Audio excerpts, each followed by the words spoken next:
जुलाई 2012 में धनबाद झारखंड की एक 26 वर्षीय युवती ने देश के न्यायालय से यूथनेशिया यानी कि इच्छा मृत्यु की अपील की। कानून से अपनी जिंदगी को समाप्त करने का हक मांगा। क्यों? सोनाली मुखर्जी पिछले 9 साल से अपने चेहरे को वापस पाने के लिए संघर्ष कर रही है। उसका खूबसूरत चेहरा जला हुआ मांस का गोला बनकर रह गया था जब 9 साल पहले उस पर एक एसिड अटैक हुआ था। एक जिंदा दिल और जोश से भरी लड़की सोनाली एनसीसी में कैप्टन थी।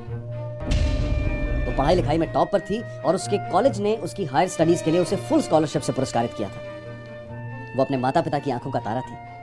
सोनाली अपने और अपनी फैमिली के लिए एक खुशहाल भविष्य का रास्ता बना रही थी, लेकिन उस रास्ते में एक रुकावट आई। सोनाली के मोहल्ले के कुछ बदमाश लड़कों ने उससे छेड़खानी की जब वो कॉलेज के लिए घर से निकल रही थी। एक्स्ट्रा कोचिंग क्लासेस जाते वक्त भी उसके साथ बदतमीजियां हुई। एक हद के बाद सोनाली ने इन बदमाशों को आड़े हाथ दिए।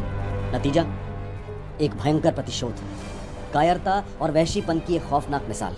22 अप्रैल साल 2003 धनबाद में एक रात जब सोनाली और उसका परिवार घर की छत पर सोया था तो वो तीनों बदमाश वहां चुपके से दाखिल हुए और सोई हुई सोनाली के चेहरे पर हाई ग्रेड एसिड फेंककर भाग गए। इस एसिड अटैक ने सोनाली को 70% जला दिया, जिसकी वजह से उसका चेहरा हमेशा के लिए खराब हो गया। और ये तो सिर्फ शुरुआत थी। अब शुरू हुआ एक उतना ही दर्दनाक सफर, इलाज और न्याय की तलाश में।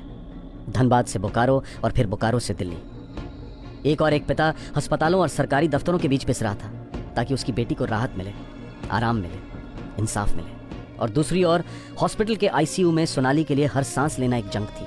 वो न सुन पा रही थी, न बोल पा रही थी और न देख पा रही थी, लेकिन उसका तेज दिमाग ठीक उसी तरह चल रहा था जैसे हमेशा से चलता आ रहा था। उसका दिमाग हार मानने से इनकार कर रहा था, घमासान युद्ध कर रहा था हर निराशा से, उस सब कुछ को वापस पाने के लिए जो उससे छीन लिया गया था।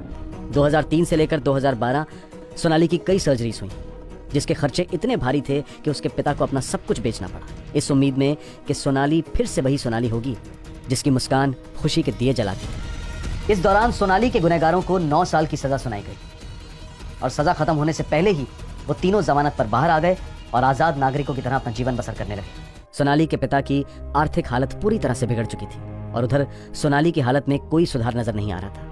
सोनाली के दिलो दिमाग को यह बात मंजूर ही नहीं हो रही थी कि वो और उसका परिवार इस दर्द के दलदल में आजीवन धंसता रहेगा और उसके हमलावर आजाद जिंदगी के मजे उठाते रहेंगे। सोनाली ने ऐसे जीवन का अंत चाहा।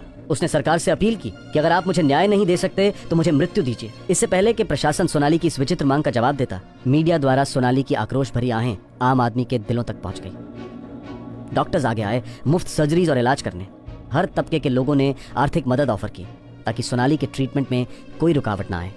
आज सोनाली की हालत 2003 से बेहतर है, पर उसकी मंजिल अभी दूर है।